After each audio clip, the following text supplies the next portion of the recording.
Hello guys welcome back to new video. నేను హర్షవర్ధన్. ఈ వీడియోలో మనం వెబ్‌సెట్ సెకండ్ రౌండ్‌కి సంబంధించిన డౌట్స్ అన్ని క్లారిఫై చేయబోతున్నాను. So let's get into the video. So seat allotment process అనేది ఒక ఫ్లో చార్ట్ రూపంలో ఈజీగా ఎక్స్‌ప్లెయిన్ చేస్తున్నాను చూడండి. సో ఫస్ట్ ఫేజ్‌లో మనకి సీట్ అలాట్ అయితే సో మనం రిపోర్టింగ్ చేయాలన్నమాట. సో రిపోర్టింగ్ చేస్తే మనకి సీట్ అనేది సేఫ్ అవుతది. ఆర్ ఎల్స్ మీరు రిపోర్టింగ్ చేయకపోతే ఆటోమేటిక్‌గా మీ సీట్ క్యాన్సిల్ అయిపోతది.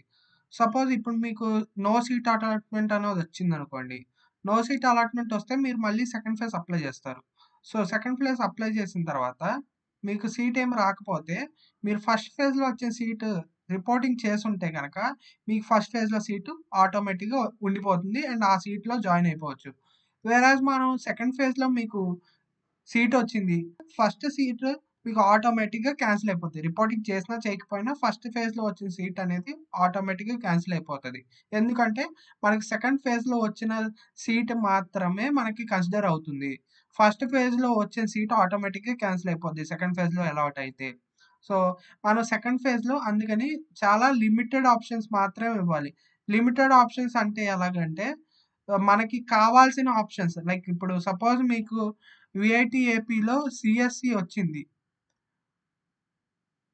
సీఎస్‌సి వచ్చింది కాబట్టి మీరు ఓన్లీ స్పెషలైజెస్ కావాలి. సో, అలాంటి కేస్‌లో మీకు సీఎస్‌సి, ఏఎంఎల్ కావాలనుకుంటున్నారు కాబట్టి ఓన్లీ సీఎస్‌సి, ఏఎంఎల్ మాత్రమే పెట్టాలి. సపోజ్ మీరు సీఎస్‌బీ పెట్టారనుకోండి. సీఎస్‌బీ వచ్చిద్ది. మీకు ఖచ్చితంగా వచ్చిద్ది. మీకు సీఎస్‌సి వచ్చిందంటే సీఎస్‌బీ కూడా వచ్చేస్తది. సీఎస్‌బీ వస్తే మీరు మళ్ళీ సీఎస్‌సి సీట్ తీసుకోవడానికి ఉండదు. ఈ సీఎస్‌బీ సీట్ మాత్రమే ఫిక్స్ అవ్వాలి. సో, మీరు ఏఎంఎల్ పెడితే మీకు ఏఎంఎల్ సీట్ వస్తే ఏఎంఎల్ సీట్ వస్తుంది. లేకపోతే ఇది రాకపోతే అలాట్ అవ్వకపోతే మీకున్న సీఎస్‌సి సీటు ఉంటుందన్నమాట. సో, అదనమాట ప్రాసెసు. సో, మీకు ఈజీగా అర్థం అవ్వాలని ఈ ఫ్లో చార్ట్ డిజైన్ చేశాను. ఈ ఫ్లో చార్ట్ ద్వారా మీకు ఈజీగా అర్థమైందనుకుంటున్నాను ప్రాసెస్ ఎలాగ ఏం జరుగుతుందనేది. సో, చూసారు కదా ఫ్రెండ్స్ ఫ్లో చార్ట్‌లో నేను ఈ డీటెయిల్డ్‌గా ప్రాసెస్ మొత్తం ఎక్స్‌ప్లెయిన్ చేశాను. నెక్స్ట్ ఇంకా క్వెరీస్ ఉండేవేంటంటే సీట్ నాట్ అలౌటెడ్ అని వచ్చింది కొంతమందికి ఫస్ట్ రౌండ్‌లో. సీట్ నాట్ అలౌటెడ్ అంటే మీరు కరెక్ట్‌గా వెబ్ ఆప్షన్స్ అనేది ఇవ్వలేదన్నమాట. అంటే మీ ర్యాంక్ వచ్చిన దానికి సరిపడా వెబ్ ఆప్షన్స్ ఇవ్వకపోతే, సో, మీకు సీట్ నాట్ అలాటెడ్ అనేది వచ్చింది. సో, ఈసారి మీ ర్యాంక్‌కి తగ్గట్టుగా మీరు ఆప్షన్స్ అనేవి ఎక్కువ ఇస్తే మీకు ఖచ్చితంగా సీట్ అనేది వస్తుంది. సో, అది సీట్ నాట్ అలాటెడ్ ఉన్న స్టూడెంట్స్‌కి సొల్యూషన్ అన్నమాట. నెక్స్ట్ సెకండ్ ఫేజ్‌కి ఏమైనా ఫీజ్ ఉంటుందా? మీరు ఆల్రెడీ ఫస్ట్ ఫేజ్‌లో ఫీ కట్టి కౌన్సెలింగ్ పార్టిసిపేట్ చేస్తే మీరు సెకండ్ ఫేజ్‌లో ఏం ఫీ పే చేయనక్కర్లేదు. అదే మీరు ఫస్ట్ ఫేజ్‌లో పార్టిసిపేట్ చేయలేదంటే గనక మీరు ఖచ్చితంగా సెకండ్ ఫేజ్‌కి ఫీ పేమెంట్ అనేది చేయాలి కౌన్సెలింగ్ ఫీజు. నెక్స్ట్ డౌట్ ఏంటంటే ఫస్ట్ ఫేజ్ రిపోర్టింగ్ గురించి డౌట్ అనమాట. ఫస్ట్ ఫేజ్ రిపోర్టింగ్ గురించి నేను ఆల్రెడీ ఫ్లో చార్ట్‌లో చెప్పాను గదా!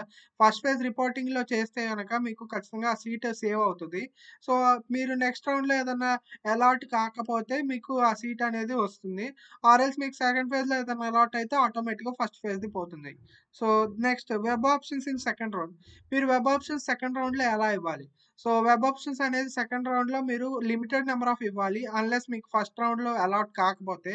అలాట్ కాని వాళ్ళు ఎక్కువ ఆప్షన్స్ ఇవ్వాలి. అలాట్ అయిన వాళ్ళు ఓన్లీ లిమిటెడ్ ఆప్షన్స్ ఇవ్వాలి. సపోజ్ మీకు కొంచెం మంచి ర్యాంక్ వచ్చి సీట్ అలాట్ అయింది. సో, అలాంటప్పుడు మీకు బెటర్‌గా వచ్చే ఛాన్స్ ఉన్న సీట్స్ కోసమే అప్లై చేయాల్సుంటుంది.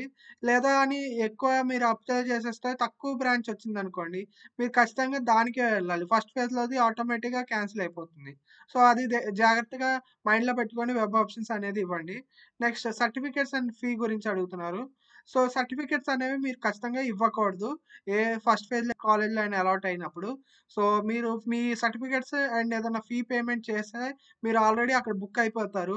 సో, మీకు ఆప్షన్ అనేది ఉండాలి. సెకండ్ ఫేజ్‌లో మంచి కాలేజ్‌కి వెళ్ళాలంటే గనక మీ సర్టిఫికేట్స్ ఇవ్వద్దు అండ్ ఫీ కూడా ఎలాంటిది పే చేయనక్కర్లేదు. మీకు అలాట్‌మెంట్ లెటర్‌లో కూడా అఫీషియల్‌గా మెన్షన్ చేశారు. ఎటువంటి సర్టిఫికేట్స్ ఇవ్వకూడదని అండ్ ఫీ కూడా ఎలాంటిది పే చేయనక్కర్లేదు.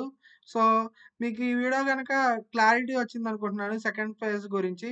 సో, మీకు క్లారిటీ వస్తే గనక నా ఛానెల్ సబ్స్క్రైబ్ చేయకపోతే సబ్స్క్రైబ్ చేయండి, లైక్ చేయండి అండ్ షేర్ చేయండి మీ ఫ్రెండ్స్‌తో. నా ఛానెల్‌కి ఇంకా రీచ్ పెరుగుతుంది. ఇంకా మంచి వీడియోస్ చేస్తాను. So, see in the next video.